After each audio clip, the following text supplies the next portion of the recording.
just makes me want to dance. How's it going, everybody? I'm Steve Taylor. Welcome to Demo Days. I'm your host.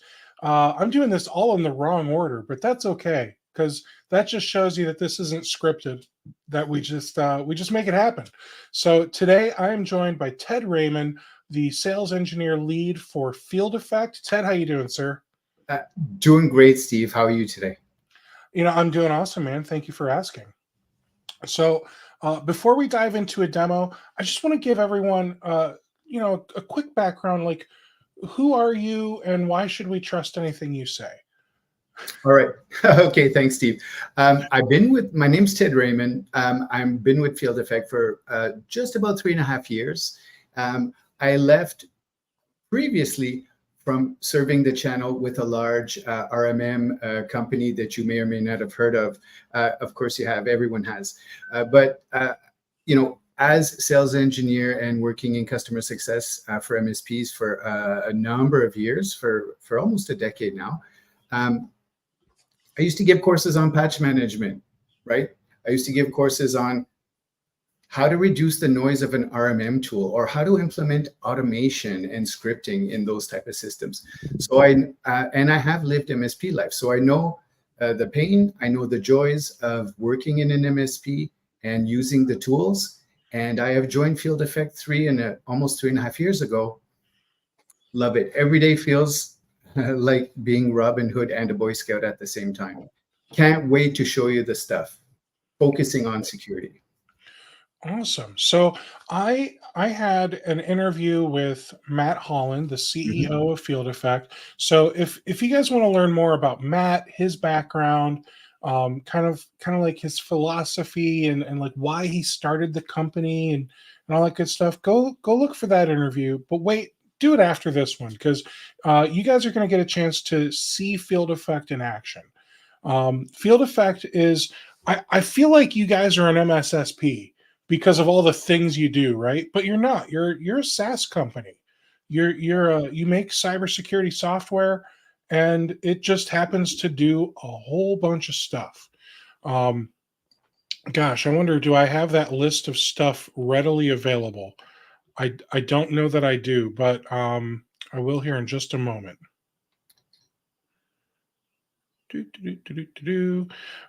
So the really cool thing about Field Effect is all of the things that it's able to do. So it's able to do managed detection and response, MDR, endpoint security, network security, cloud security, vulnerability scanning, security awareness training, incident response services, virtual CISO, compliance assistance, phishing testing, policy reviews, dark web monitoring, SIEM and log management, and DNS filtering. That's 14 different services that you can potentially consolidate into one. So my first question is, how on earth can you guys do that many things well? It's an excellent question. And, for those of you who have seen or are going to see Matt Holland's talk on this, you'll get the full story. But it's been built from the ground up from people who've come from the intelligence community. Okay. And so passion has brought it together. These are the same tool sets, the base of it that's been used on the offense to protect our federal governments. And now it's been democratized and it's made available to everyone. It's the reason I left that large RMM provider to join this team.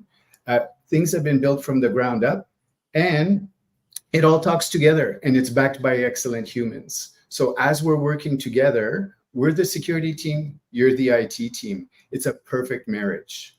Okay? Great. It just works. Okay. So you want to hop into a demo? Let's see this thing work. Yeah, absolutely. Great. All right. Okay. Mandatory couple of slides. Nothing fancy here. We're jumping straight into the demo, but first I'm going to enumerate the four problems, the four obvious problems that we're all facing today. Okay. And then I'm going to show you what we're doing to help you. Awesome. So the first problem, does this sound familiar? Threat landscape's evolving. Of course it's evolving. The networks are getting more complicated. People working from home, whatever. But no matter how it's evolving, the customer is keeping you, the MSP, accountable for the security. They won't understand mostly what the difference between security and IT management is. Done. You're responsible. That's the problem. We help with that. I'm going to show you. Next problem is to face the previous problem. You're building a stack of tools to address it. Of course you are. You have your EDR. You've got some, dark web management. You've got some cloud stuff. You've got antivirus. You've got a whole bunch of stuff going on. It's complex. Is everything worth it? There are gaps. So that's also creating a problem. All right. And as you're adding on, trying to fix the first problem with the second problem, you're getting the third problem. You're getting a lot of alerts. Okay. As an MSP, you have enough to do with managing IT. How much alerts do you get with an RMM tool? Remember, I used to give courses on how to reduce the alerts of an RMM tool. That's crazy because it's extremely noisy, hard to tune in. Now you're adding security on top? Impossible.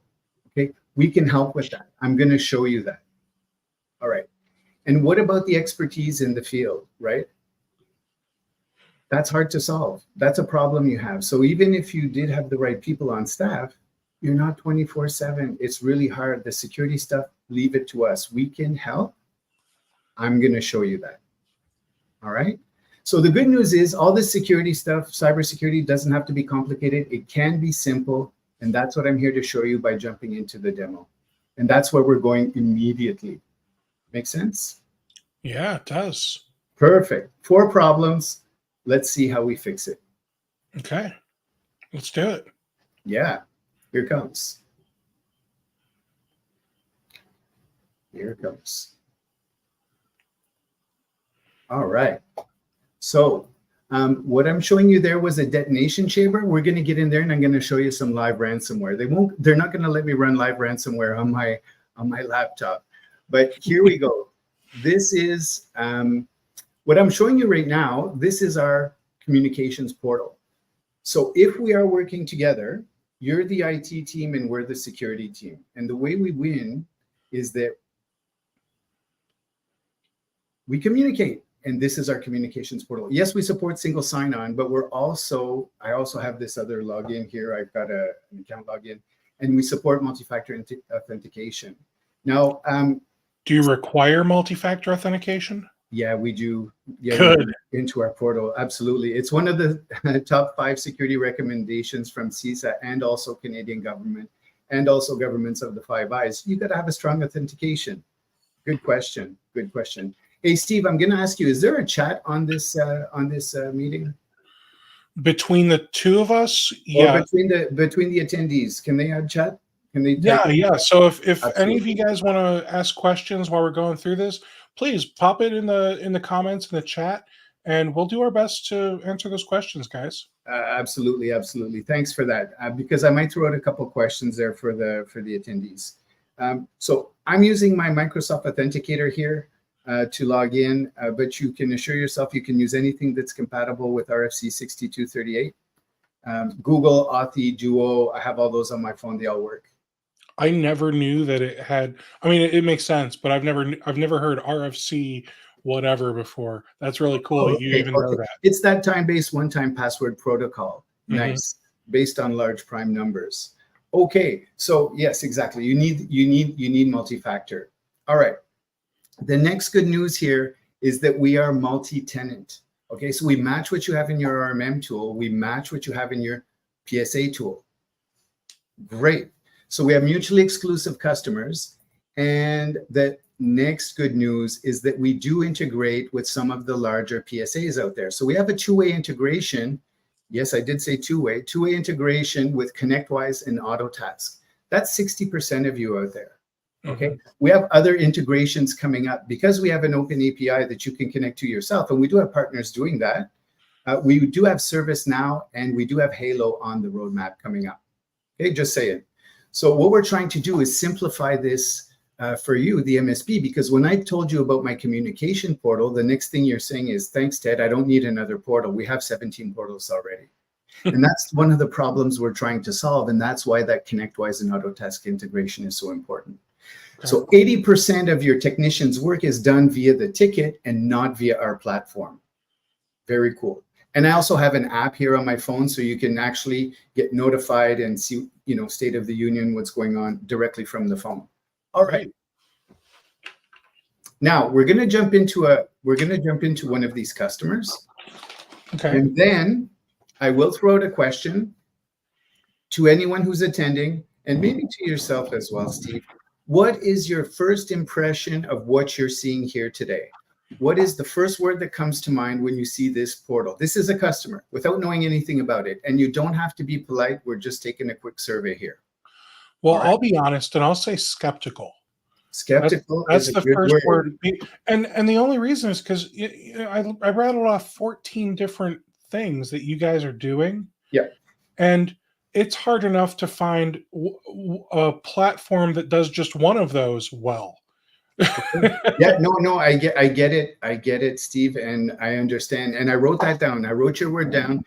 I will be feeding that back to our UX team. Okay, it's important for me, that answer, and also if others are answering on the chat. Really, Sure. what our team's looking for here is simplicity. And remember, as an MSP, if you're using a PSA and we're integrated to it, you don't even have to use our portal 8 times out of 10. Okay. But what we're looking for is simplicity, even down to this diagram. This diagram is not a physical Visio of your customer. It's a logical representation of their 3 threat surfaces. And the way we win here, Steve and everyone, is that we're doing 6 large family of things over those 3 threat surfaces. So if you multiply that out, yeah, it turns into about 16 things we're doing, okay? So we have it all covered, and it's holistic. So if I look at this diagram, this is a logical representation of the 3 threat surfaces that the customer has, right? I don't care if they're large, small, multinational, they have 3 threat surfaces. And the way we win is we're doing those 6 large things over the 3 threat surfaces. So endpoints, number 1, we have agents that go across the endpoints. Of course, Mac, Linux, Windows, it's the same code base. You deploy it with your RMM, easy. You don't need to reboot. And we keep those agents up to date for you once they're deployed, both on the analytics side and on the software versioning side. Yes, you're protected against ransomware, but we're also finding indicators of bad behavior. So let's say, you know, we find a team viewer on this laptop. Is that normal? Could be normal, maybe it's not. In any case, we're going to be letting you know, and I'll show you that in a second. So we're way more than just an EDR from an agent perspective. Next is we are in the cloud. This is a simple drawing of 6 cloud things, but really when you onboard your customer, and you do use our platform to do that onboarding, you're setting up a subset of these 10 cloud integrations that we have today, right? Microsoft and Google are your 2 big ones. Those are right on top. That's where your files are. That's where your customer's email is. And with those 2 large tenants, we have active response. So consider it like EDR in the cloud. So for those 2 cloud environments, we can go block accounts if things get weird. Okay, there's about 22 different things that we're going to look at in those 2 cloud environments where we will alert you, and we can possibly go and lock it out if it makes sense. All right. We'll take in other cloud logs as well: AWS, Salesforce, Duo, Okta, Dropbox, Box, Zendesk, ServiceNow. Very interesting. All that to say, we're going to bring all these logs in, and we're going to go back to my dashboard. And our job is not to give you a million alerts. Our job is to correlate with what's going on the computers and look at the intersection of those 2 threat surfaces. That's also what's important, right? And doing that allows us, amongst other things, to reduce the noise considerably. Cool. 3rd threat surface is my network, the actual network. And you'll see there's a little box here. We're putting an appliance in your network, in your customer's network. I don't know, 7 times out of 10, it's a physical appliance. We can host it as well, okay? And there's a self-hosting capability as well. But this appliance is the network monitor. And this is a simple drawing of inline distribution here, connection. But typically, we're taking a span port from the main switch, okay?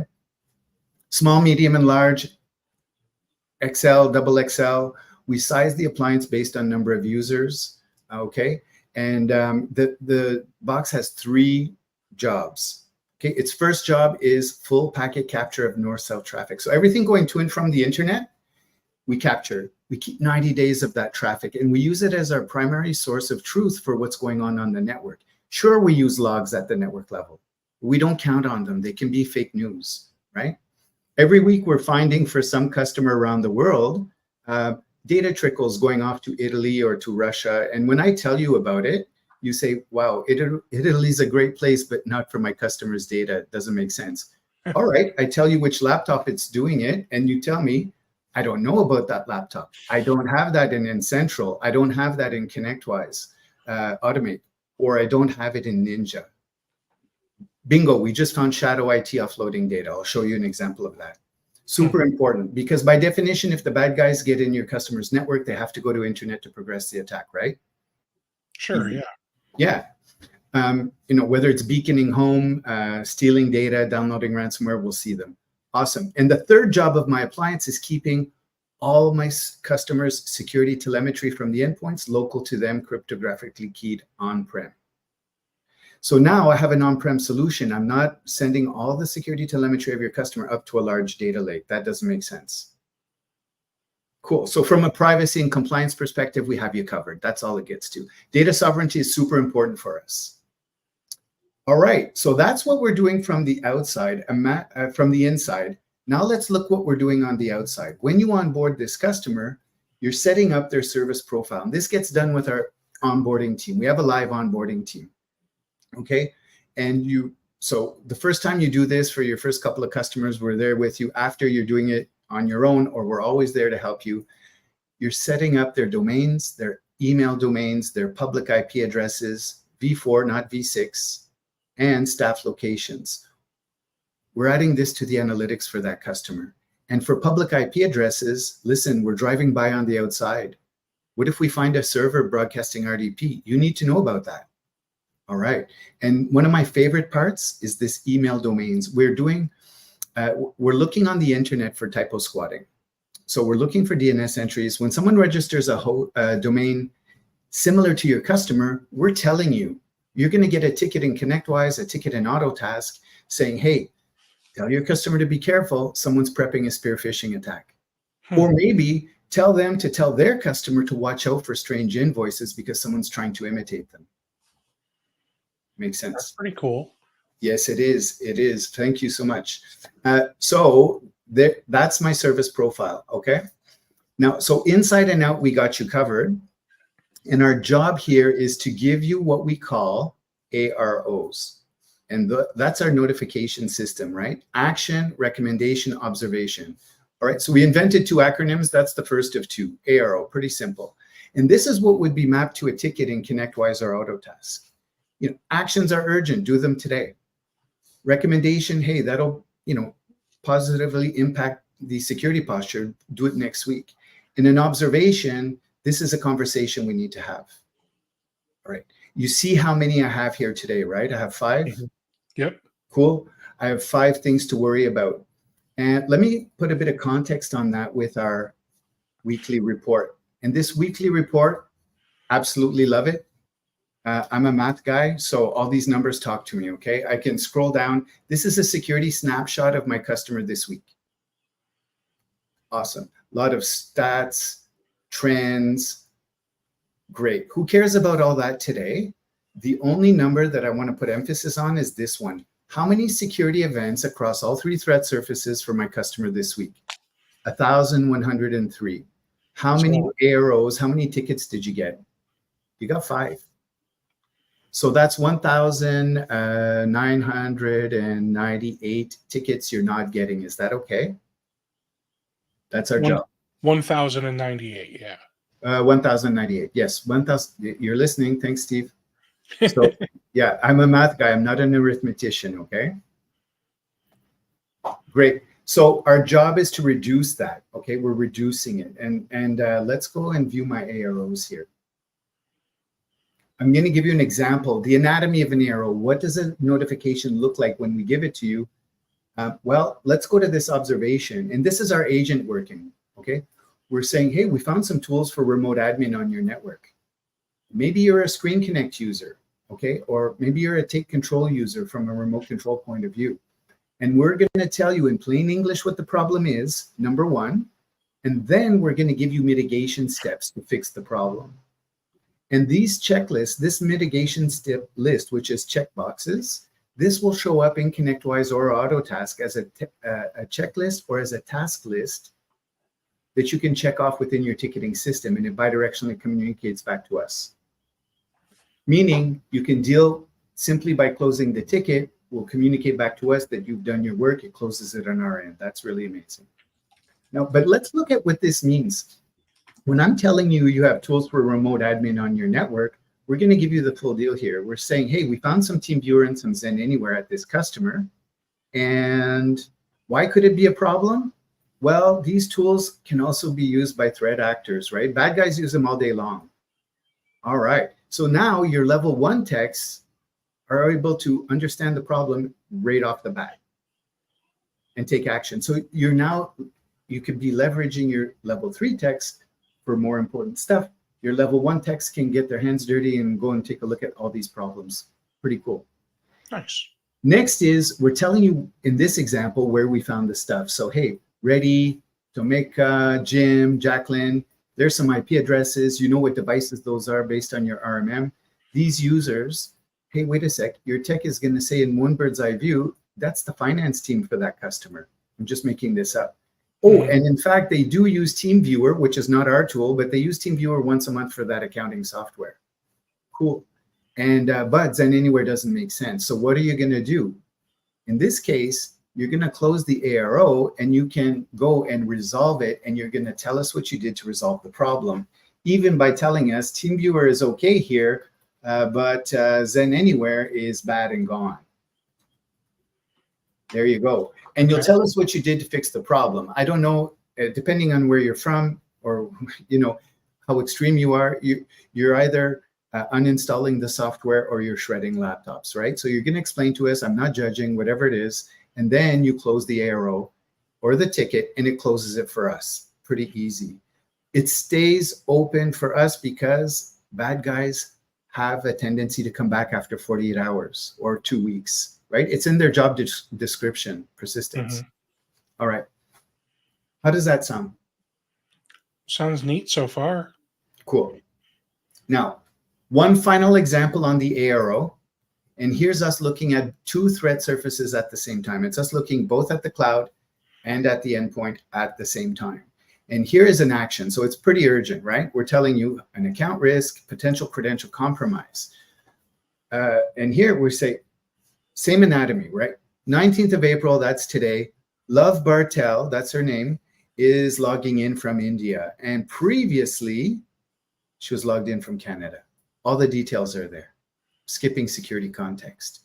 Long story short, go ahead. It's pretty impressive for her to travel from Canada to India in the matter of minutes. There you go. There you go. You got it. 55,000 kilometers an hour. So you know as well as I do that Love is either watching Netflix India or someone stole her account, right? It's either semi-normal behavior or it's absolutely wrong.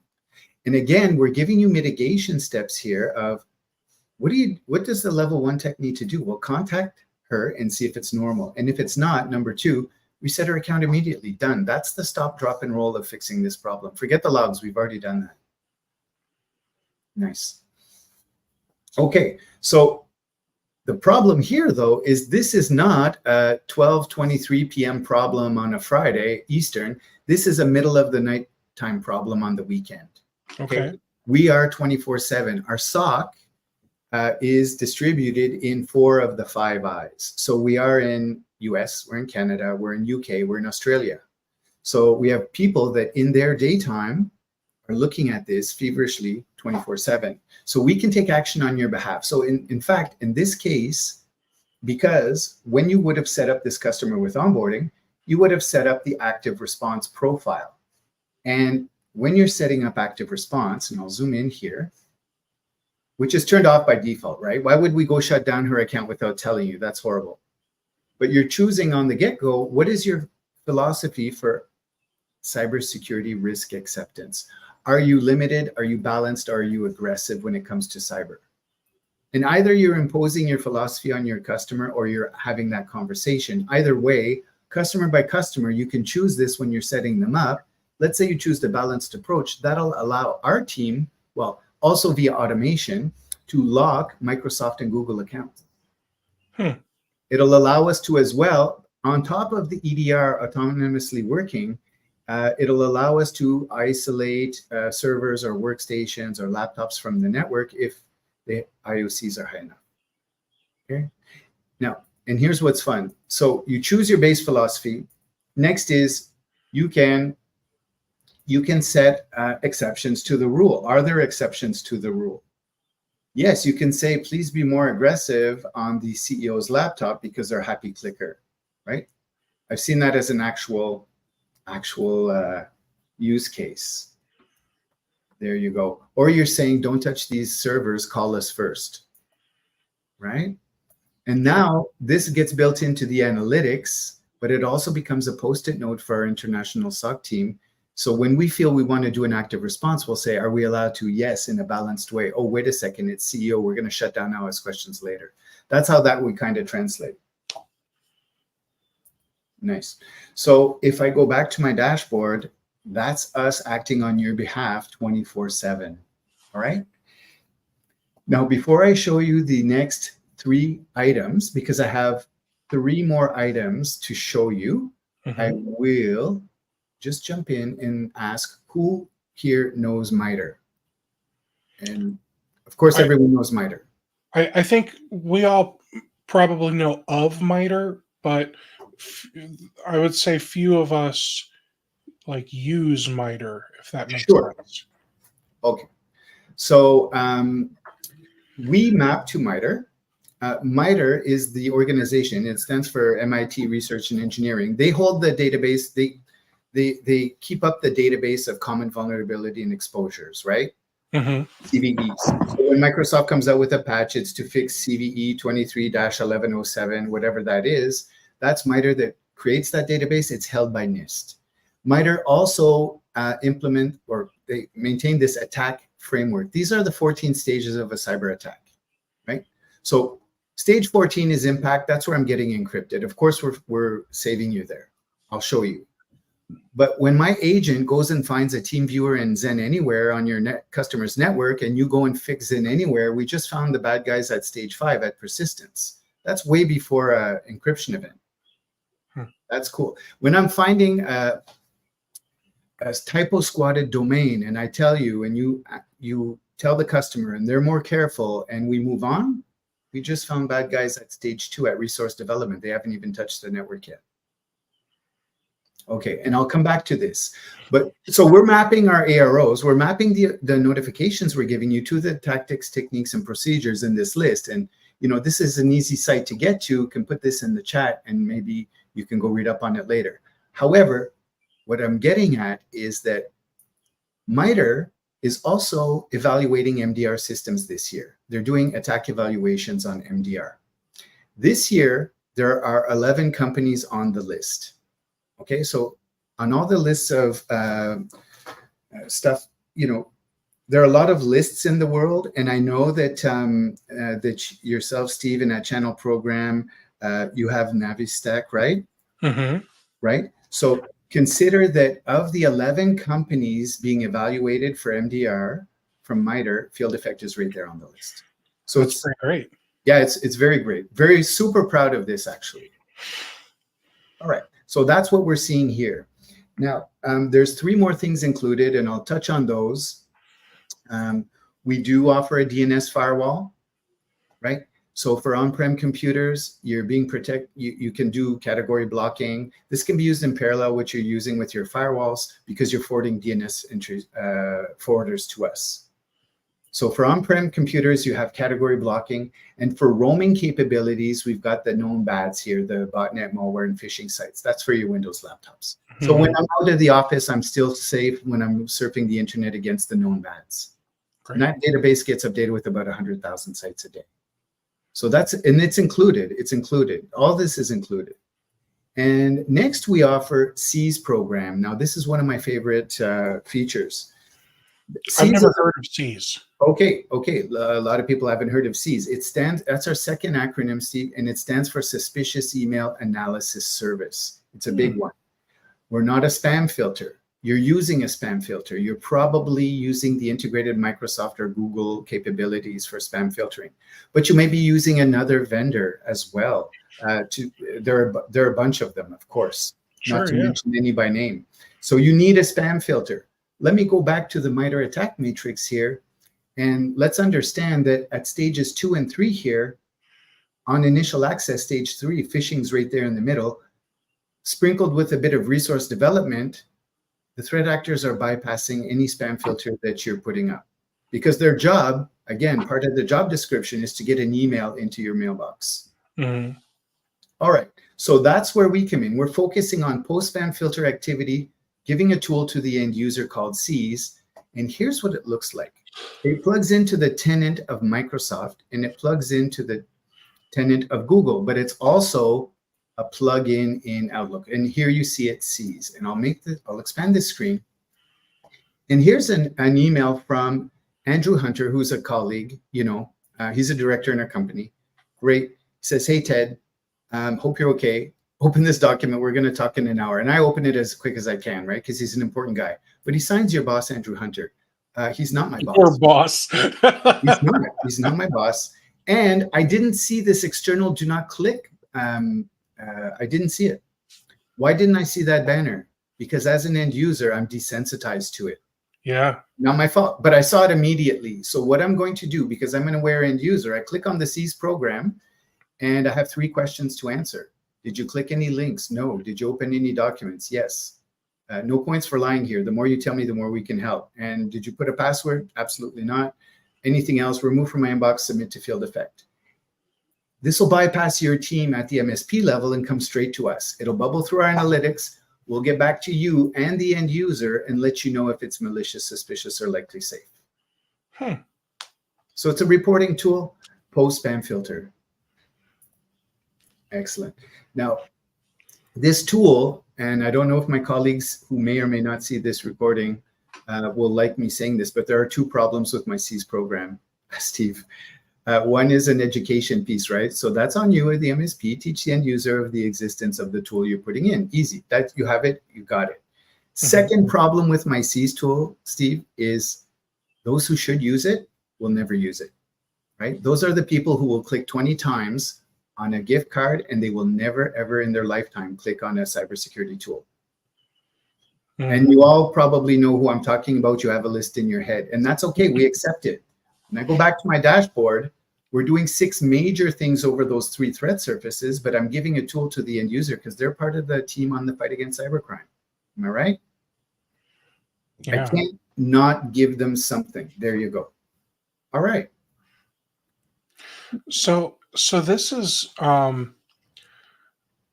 gotta say, I like what I'm seeing. It's very technical, but so for the MSP that wants to get down into the nitty gritty and they want to know like what user and what IP and all that stuff, Yep. You give us those details. Oh yeah, but there's even more details. Like we're giving you the details, but we're giving you a holistic view of the problem so you can make a decision on what to do. Yeah. We're stopping the bleeding. We're blocking accounts. We're isolating machines. We're stopping ransomware. But we also need IT to fix, 9 times out of 10, we need IT to fix the baseline problem. Right. Right? The baseline. Apply this patch or do this thing or re-enable an account that we disabled. And so that communication is very, very important. Yeah. So I like that it's very technical, but at the same time, you have simplified it drastically. So one, you're doing a lot of things automatically. So we don't have to look at all these different logs and correlate data and come to conclusions. You're drawing those conclusions for us, and you're telling us, hey, we had 1,100 things that happened over the last week. We need you to help address 5. Yeah, exactly. You got it. Because there's a lot of noise, right? Every login is a security event, right? Every successful login, every failed login. You get it. Thank you. So with that said, for those of you that are watching, please, if you have questions about Field Effect, how it works or anything, pop them in the chat. Let's start going through some Q&A stuff. Do you have more to show us with your platform? Yeah, I do. Go for it. Awesome. So last thing we're doing here, we're doing full-time vulnerability scans. Anyone on the call, I'm going to ask the question, how is patching going? I know you're using an RMM. You may be using a third-party patching tool as well to catch some of those third-party patch. Oh yeah, patching's great. You know, it never Patching's fails. fantastic, right? What can go wrong? You have 18,000 patches. You've got 5 maintenance windows. Find the patches necessary, get them downloaded, get them to the device. Number 4, schedule an install, and then possibly even a reboot. Here's a second opinion on how patch management is going.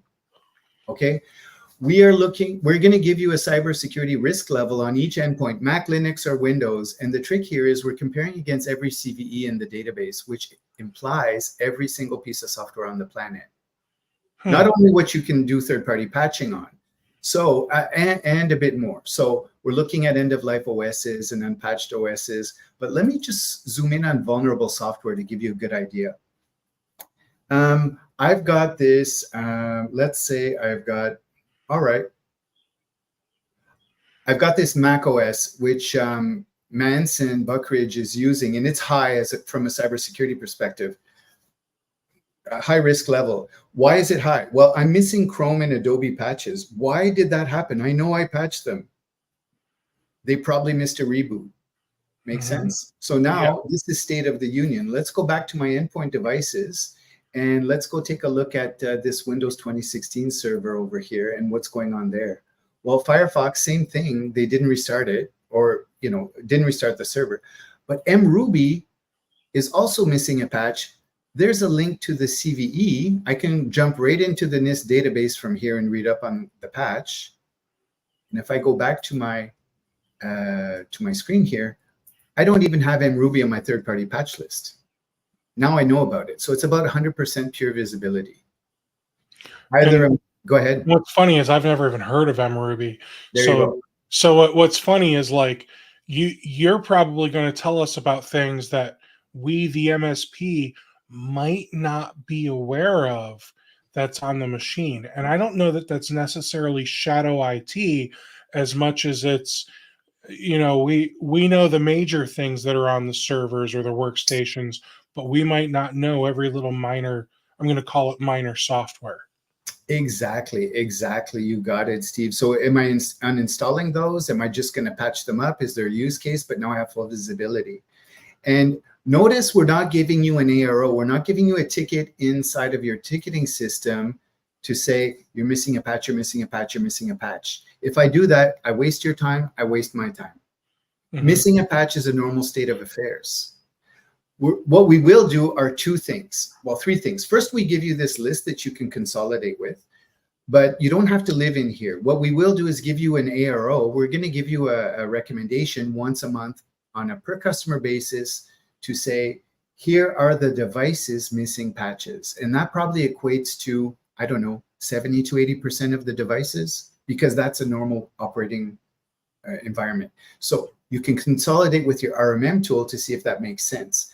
Next is, if you are missing a patch that's urgent, meaning there's a campaign against it in the wild, you will get an action, a high priority ticket in your ticketing system. Say, forget your 18,000 patches, do this one today, or you're going to have a bad day. Bad weekend, worse Monday, that type of thing. This is really cool. Oh, and you know what I like to do as an MSP? I'm going to go, here's what I do every 3rd Friday of the month. I don't live in this view, but I'll go into vulnerable software. I'm going to go up to the MSP level, and I order pizza in, get the ticks in the same room, and say, hey, can we knock off the high-end criticals before the weekend? That's across all my customers. Done. Easy. It's not so urgent, but it's kind of fun when I can get a little more proactive. Why not? That way we all have our RMM tool logins, and we're sitting around having pizza, and we get rid of the highs and criticals. Easy. I do, any reason to order pizza. There you go. There you go. But that's 3rd Friday of the month. Good idea to do that. All right. We saw a lot. I only have like 3 more things I can show you. The 3 things I can show you are live ransomware blocking.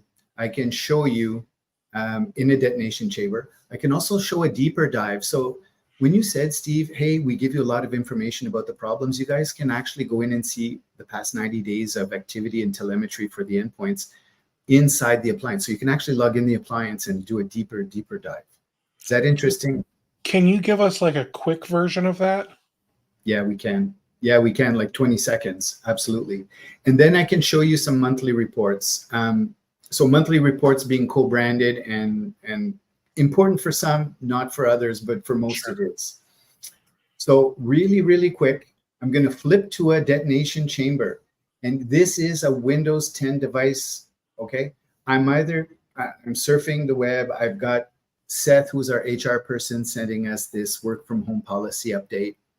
And it's a .m. Those are the best. Yeah, exactly. And I trust him implicitly, right? So I'm opening this document, and spoiler alert, it's gonna try and encrypt me. I'm either gonna get encrypted or I'm saved. And actually, Covalence went and blocked the bad thing. And what's really important here is that the end user is completely safe. What actually happened is that Word tried to open up this PowerShell command, and that shouldn't happen. Which goes back to what I think Matt was also talking to you about on a previous interview, is that we're not going to be blocking stuff like PowerShell from the MSP because that's something you're using normally on your tool sets. Right. You're running scripts, you're doing stuff. But when it's being used maliciously, of course, we're going to stop it. And so your platform is smart enough to say, hey, I see ConnectWise is remotely connected to this machine. Yeah. Sorry, Screen Connect is remotely connected, and he's doing some remote PowerShell stuff, and that's okay. But when I see somebody opened up a Word document and it's trying to do some PowerShell stuff, that's not okay. Yeah, exactly. We're looking at the sequence of events that are happening. And what we'll end up doing is giving you a notification saying, all right, same thing. It's plain English. We're not saying suspicious DLL. We're telling you we detected, blocked, and terminated some stuff here. Here's what happened. A user called administrator on a computer called block was opening this document, which spawned Word. But Word in turn opened up PowerShell, which also tried to run an encoded command. This is double bad. Okay, here's the process chain. There's the process hashes. Here's some extra information to read about on MITRE. So if you want to click, educate yourself, there's the TTP that was used. Okay, nice. I can read up on MITRE what the attackers were doing there. But if I get back to my ARO or my ticketing ConnectWise or Autotask, I got some other recommendations, but I'm good. That's a lot of information. If ever you needed help on any one of these things, our cybersecurity concierge is there. You can reach out for help on any one of these. So we're there. We're working for you. That's what it means. All right, that's the live ransomware blocking. That was the most exciting part of the demo. Thank you. And if I go back over to that detonation chamber, just to show you do have a visual, you do have an interface into the appliance, so you can actually go into the nitty gritty, right? So anyone who's more technical, maybe that's more of a level 3. There you go, and you can come in and you can go see all the alerts, including stuff that didn't kick off an ARO, right? I might want to. There's some analytics here for different things that aren't necessarily, completely bad. But if I go into the alert that just happened, I get the full details of the ARO plus an actual alert flow of processes and things. Hey, it took 1 millisecond for us to block this. As well, you get to dive deep into the appliance and go see live processes. Or maybe you're going to see software that's installed, but you can also go back in time. That's the thing. Most importantly is network activity. All my conversations are kept. And what it means from our team is, for example, let's say we're seeing 52.111.227.11 is a malicious IP address, and I'm just making that up. I don't know about the maliciousness of that IP, but that happens to be where this program was trying to reach. Okay, when did we see it? Our team will pivot to the network, and we're going to be going into network activity for the whole customer and say, who else spoke with 52. Whatever. That's how we're doing our investigations a little bit. I'm simplifying. And most importantly, local systems. There's my shadow IT with everything that has an agent. So I have full visibility into the network. You don't have to live into that interface. You understand? That was me browsing that very, if I go back to the dashboard, that was me browsing the appliance on site. I want to stick to these tickets as much as possible. There we go. How important do you think, Steve, monthly reports would be for the team to see today? Let's see it. Okay, I've got two. I've got a 1-pager and a 15-pager. Great. My 1-pager, this is the one I like best because if I can get away with 1 page, that's all I need to do. Here it comes. And it's co-branded with the MSP, but it's also comparing to last month. And this report is actually 3 pages, but if I can get away again with the first page, that's all I'm doing. Hey, what's my cybersecurity risk level trend? What's my security posture? Am I improving? Yes or no? Green is good. Thanks. I'll see you next month. That's all I really need to know as a customer. Those are the 6 things we're doing over the 3 threat surfaces, which comes down to about 16 things. Any key insights? And there's my analytics. This talks to me, right? Numbers, 1,400 security events boiled down to 5 actions. There you go. I've got a deeper report that goes, 15 pages that goes deeper in detail. I think we're good there. But it is also co-branded. And I'll just show you the cover page here. So the service report, yeah, same detail, well, same information that's on the 1-pager, but it gets into, table of contents in a lot more detail. Cool. Very cool. Very cool. And yeah, and that's it from a demo's perspective. I did have one slide to show at the end, but we're good if we can. Where are we for time, Steve? How are things going? What are we up to next? We got about 13 minutes left. So what I'd like to do is I want to talk about what does it look like to start using Covalence. Okay. So for the MSP that's like, okay, I'm interested in signing up. This is cool looking, but I don't know where to start. Right. Okay. Very easy. So getting in touch with us is easy, and onboarding is extremely easy.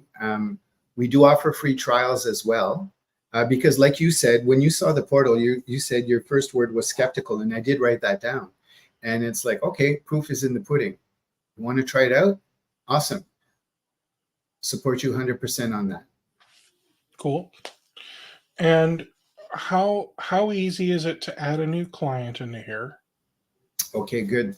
So because of the security features that we're enabling, every client is cryptographically keyed just to them. I mean, from a data perspective. So we're the one adding it in the background. Remember, we're working for you. If we're working together, we're the security side. So you tell us you need a new customer. We're adding that in the background, and we're going to scope with you whether this person, do they need a physical appliance or is it a virtual appliance, right? When we look at that architecture, like one of the sales engineers would sit with you and say, we go over a quick questionnaire that you can fill out on your own and say, listen, does this customer have any shadow IT that we're worried about? Is everyone working from home, or do they have operational technology and servers on-prem? Then yes, 7 times out of 10, we need a physical appliance there, but sometimes we'll host it for you. Easy. If we're hosting it for you, the client's in your portal and you're done. You can start going. If not, we can still bring the portal up for you. You can get going by setting up cloud immediately while the appliance ships to you, because it has to get prepped and keyed properly, right? Sure. Easy. Yeah. All right. And then from the moment we set up cloud, yeah, how quickly do you start, analyzing and correlating data and creating AROs? Immediately. So if I'm setting up my cloud integrations, which is immediately after we've added the customer to your portal, because it's a multi-tenant portal, now what you're going to do is you're going to map this customer to your ConnectWise or AutoTask, if that's what you're using, and then you'll be getting tickets inside of ConnectWise or AutoTask based on this audit log monitoring of your cloud. Absolutely. And if you've enabled active response and set it up, which takes, 15, 20 minutes, then we could be blocking stuff immediately. And you probably already said the answer to this, but I'm going to ask it in a different way.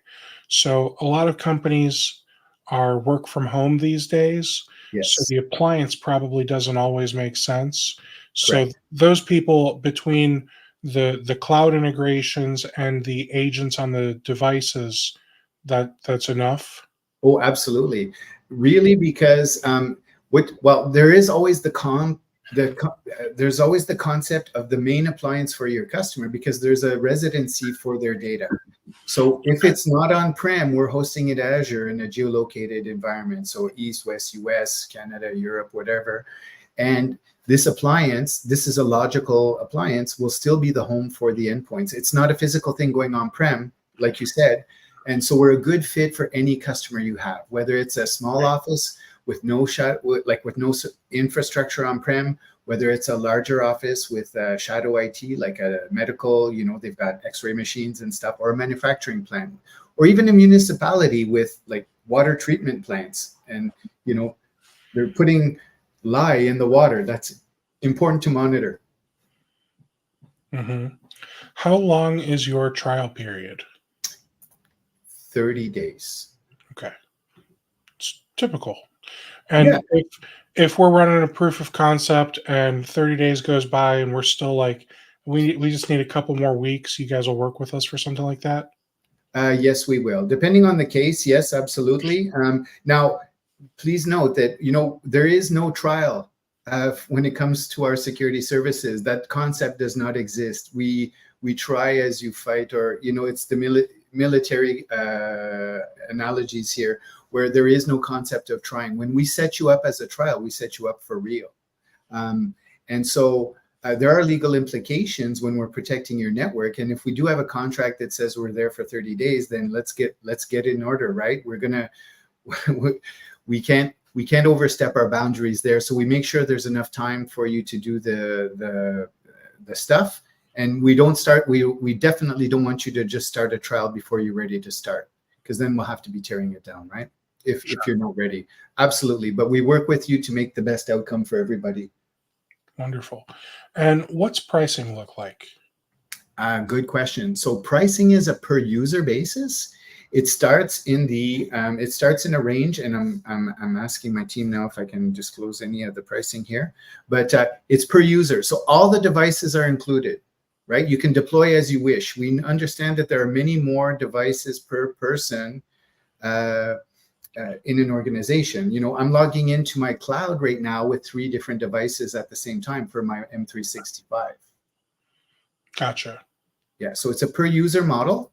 And of course, the per user price is going to be coming down as you grow.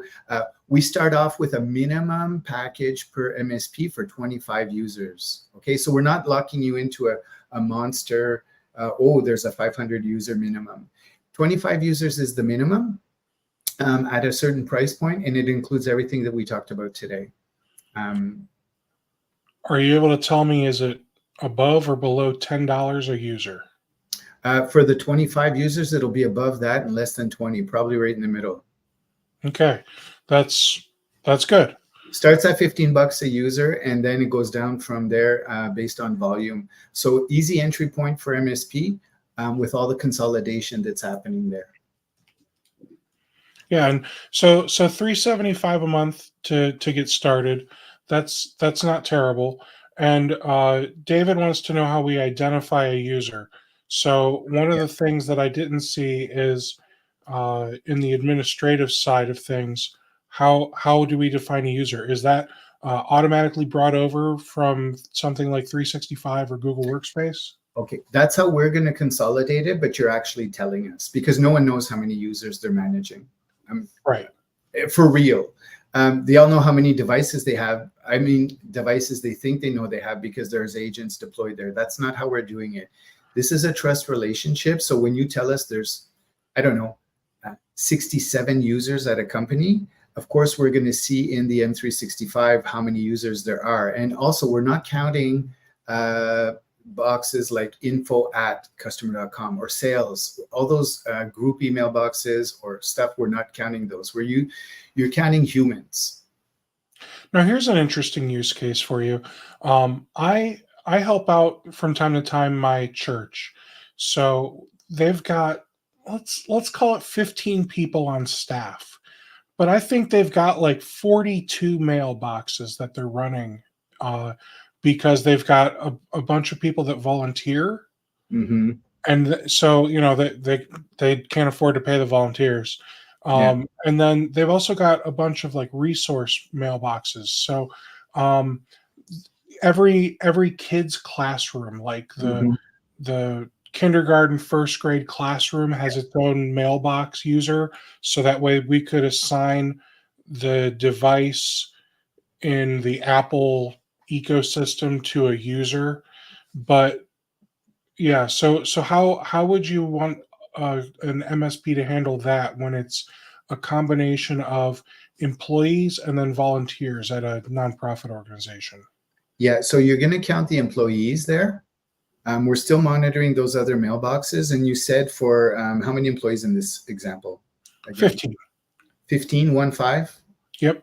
Okay. So you're counting 15, those extra mailboxes for the resources and a couple of volunteers.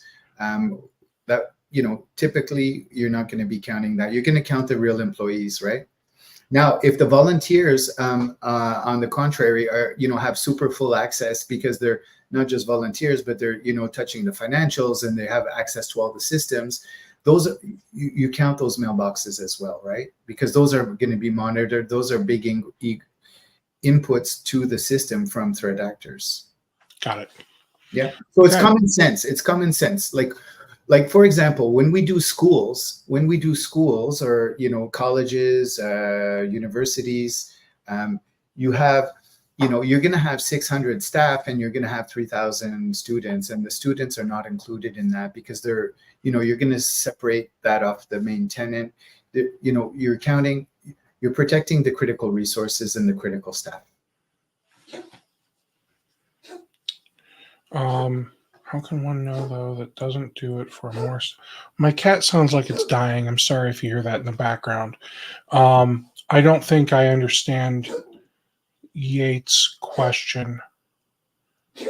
How can one know though that doesn't do it for a more established MSP? I don't. I think every MSP should understand how many users their client has, but maybe I'm misunderstanding the question or comment there.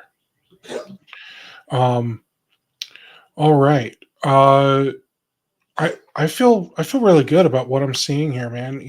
Your product, it's it simplifies security in a way that makes it so the MSP can get past all the noise and get down to exactly what they need to do to secure their clients, which Yeah. is perfect. Yeah. So I guess the last question I have is around all of this stuff. So, we mentioned like EDR, MDR, SIM, SOC, all this stuff, Mhm. but the cool thing is your platform doesn't like separate everything out. I don't have to go to 14 different menu items and look at the EDR settings and the DNS settings and so like That's you combine everything in a way that makes it really easy for us. Um, so yeah. Yeah, no, it's that's it. And guess what? That's 16 less misconfigurations to do, right? Because a Mhm. misconfigured security product is worse than not having it in most cases. So I don't have to worry about having it's exponential, the problem of misconfiguration. Now it's simplified in one solution. You can, and you have the team, you have the 24-hour team behind you. And then I guess the only last question I have is how do we know that this platform has caught all the things? And I know that's an elusive question in itself, but like, when you've got a firewall Yep. made by one company and an EDR made by another company and DNS filtering by another company, that gives you a little bit of like, sure, that gives you more opportunities for misconfigurations Yep. and screw ups, but that almost gives like checks and balances where if like company A missed something, but company B caught it, it gives you the opportunity to still resolve that issue for your client. Whereas with Field Effect, like everything's all one company, Hmm. so that gives me concern that I don't know, I now have all my eggs in one basket. I hear you. I hear you. Again, it comes around. Misconfigurations are big, and when we're doing the holistic monitoring, because we're looking at it all together, and if we go back to this MITRE ATT&CK matrix, we're seeing stuff at every level here. And so since we're looking at the outside and at the inside all together, and we're correlating those things, we're going to be catching the bad guys at resource development, at initial access, all the way down to the impact. And that's where our kernel level agent, which is catching the stuff at the very ultimate stage, at stage 14, when it's wanting to go and encrypt my files or do some very bad stuff, of course, I'm protected down here. And also note, stay tuned for June when the reports come out on the attack evaluations for MDR. As a sales engineer within this company, I'm positively optimistic on the results that we crush this, okay? Okay. There you go. Very cool. Well, Ted, thank you so much for hopping on here and giving us this demo of Field Effect. For people that are interested in checking it out, go to fieldeffect.com. That's effect with an E. You can see the logo right there in the top center of the screen. Check it out. It's like you said earlier. It starts at $15 a user, 25 users, and then pricing becomes more aggressive. They've got tiered pricing based on the number of users you're supporting.